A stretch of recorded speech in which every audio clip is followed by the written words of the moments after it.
Eto nga pala yung mga nangyari sa akin. Kakaiba ang paglalakbay ito. Kaya naman, samahan mo ako. Alas 3 ng madaling araw na may tumawag sa akin. Kakatapos nga lang pala dalawin si Papa. Kahit umuulan, umaaraw at kahit hindi na maintindihan ng panahon, ay tutuloy tayo sa ating gig. Kaya naman pinuntahan ko na agad yung tropa ko para manghingi ako ng isang tulong. At sabay namin papunta sa PITX. Dahil dun nga ako sasakay papuntang Calatagan. Hindi ko pa sure kung totoo ba talagang may sakayan doon. Pero bahala na si Lord sa akin. Gutom na rin ako kaya kakain muna kami. Hindi siya kasama guys, iba kasama niya. Iwalay muna kami. May gig nga pala sila sa Ibo at bukas ako. Sadly, walang diretso pa Calatagan. Kaya nagtagaytay na lang ako. At doon na lang ako sasakay. Medyo bad trip din dahil naglolo ko yung cellphone. At grabe yung lakas ng ulan. Hindi ko sure kung makakababa ng maayos. Sana di tayo abutan ng ulan. Nung dumating sa Tagaytay, hindi naman na umuulan. Buti na pagbaba namin, hindi na umulan. Sana safe yung biyahe namin. Uy, meron na tayo nasugbo. Ngayon, diretso naman to ng Palian, Batangas. At doon na lang ako sasakay papuntang Matabukay. At dahil kailangan habulin ng oras, saktong walang masakyan. Mahirap agad ang mga sasakyan dito. Yun. So, papunta na tayo sa Matabukay. Ang mahal na tricycle, full jet. Kaya naman sinugulan ko na dahil alam kong malilate ako ng sobra. Pumarke lang nga pala ako ng tricycle na worth 400. Pucha, ngayon ko lang ginawa yan. At para din na rin ako malate, kailangan ko ng tubig. Pero kahit anong gawin, late talaga.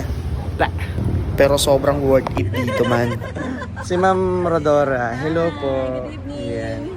Galing pa po akong Pasig mo. Okay lang daw po sir na mag-vlog kayo. Okay lang ba? Pinagpaalam ko na po. Salamat din sa nagbigay sa akin ng gig na to. Kuya Ken Jansen Celestino. Sobrang solid mo, man. Like and follow nyo na sa kanya, mga pre.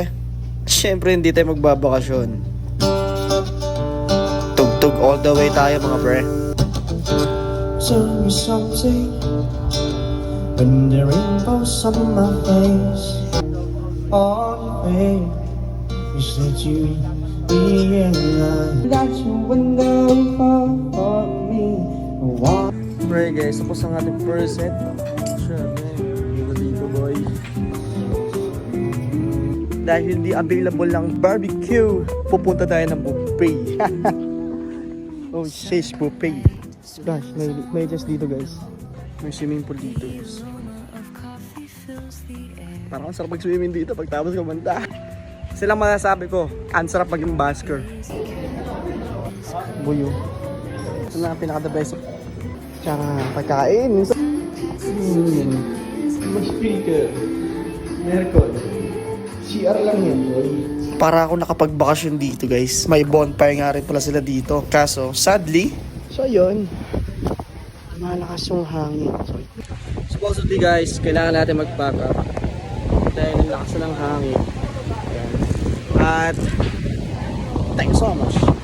10 over 10. sobrang solid dito sa Matabungkay, guys. Hindi ko na to nalibot dahil ang lakas ng ulan. Tamang tama lang na dito ako pinag-stay. Bukod sa walang sasakyan, ang lakas din talaga ng ulan. Maalaga sila sa lahat ng customer at clients nila. Siyempre, sa mga musikerong tulad namin. Kaya nakakapagod nga lang bumiyahe ko na kung saan saan. Check mo yung part 2 na para ako nagbakasyon.